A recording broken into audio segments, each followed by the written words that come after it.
President Trump has moved aggressively to follow through on his campaign promises, as we know, especially to seal off the U.S. border to migrants and asylum seekers. And his administration is now crediting its sweeping crackdown for a dramatic drop in illegal immigration.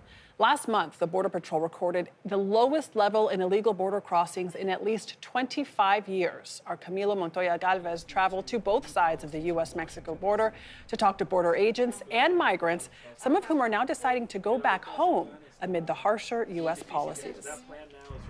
Just feet away from Mexico, our cameras captured a heavily fortified U.S. border. This has been known for so many years for the high level of smuggling activity. That has been true historically, but not anymore. The activity is very slow.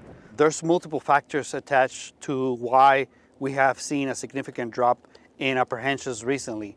One of them, of course, is consequences. And you believe that is due to new policies from Washington, D.C.? It has a lot to do with that.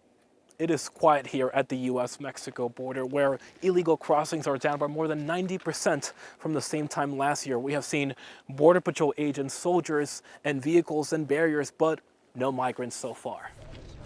President Trump has shut down the U.S. asylum system, empowering officials to swiftly deport migrants without processing their claims. He has also deployed thousands of troops to the border and tasked the military with deportations. It's a crackdown felt across the border in Mexico. Buenas, ¿cómo están? Eduardo Medina and his wife Joana Cortez brought their children to this shelter in Ciudad Juarez, fleeing the violence in southern Mexico. You sleep here? Okay. Yes. The young family says they've waited in this small room for 6 months for an appointment to enter the U.S.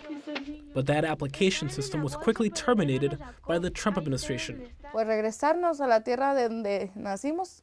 You're saying you might have to go back to Michoacán, a pesar de la violencia, despite the violence there. It's a devastating prospect for Cortez. You left everything behind. You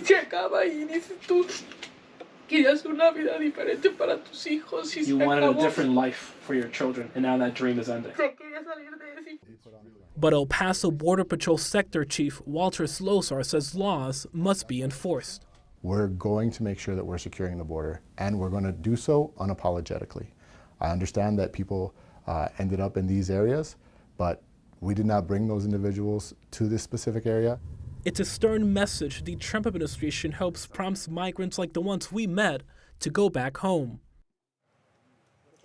Camilo joins us now. Thank you so much for your reporting. You have this story on air, but you do so much reporting. I'm always reading all of your emails with, you're so well sourced in this area. I sent too many emails. No, you don't. You need more emails, Camilo, please. So you spent how long, going along the border? About 4 hours. And how different was this trip versus past trips during different administrations? Well, we did not see a single migrant or asylum seeker. And typically, when we go to the U.S. Mexico border, we at least see one group of people who are trying to cross into the U.S. illegally.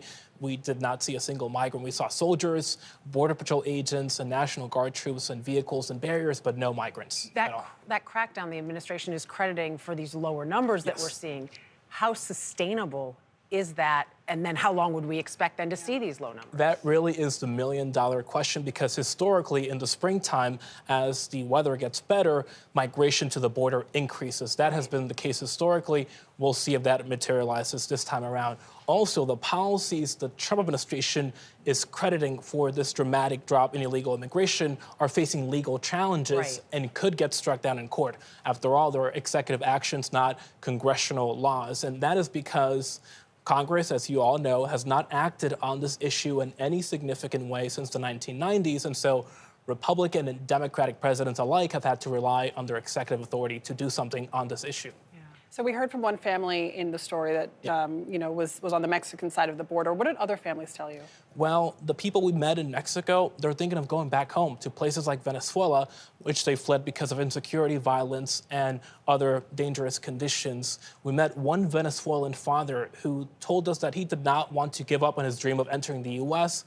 After all, he crossed through 6 countries, rode on top of a train, and cross the notorious and treacherous Darien jungle that divides Panama and Colombia to get close to the U.S. But now he has to find a way to make enough money to feed his children back in Venezuela, which is, as you all know, still deep in economic and political crisis. Yes. So he's thinking of going back to Colombia, where they lived for some time, to make more money. And I'm sure he is not the only one with a story like right, that. but again, the Trump administration would say that this shows their policies are working. Yeah, right, because they are there in Mexico. Camilo, incredible reporting. Adriana said it. Thank you. Thank you so much.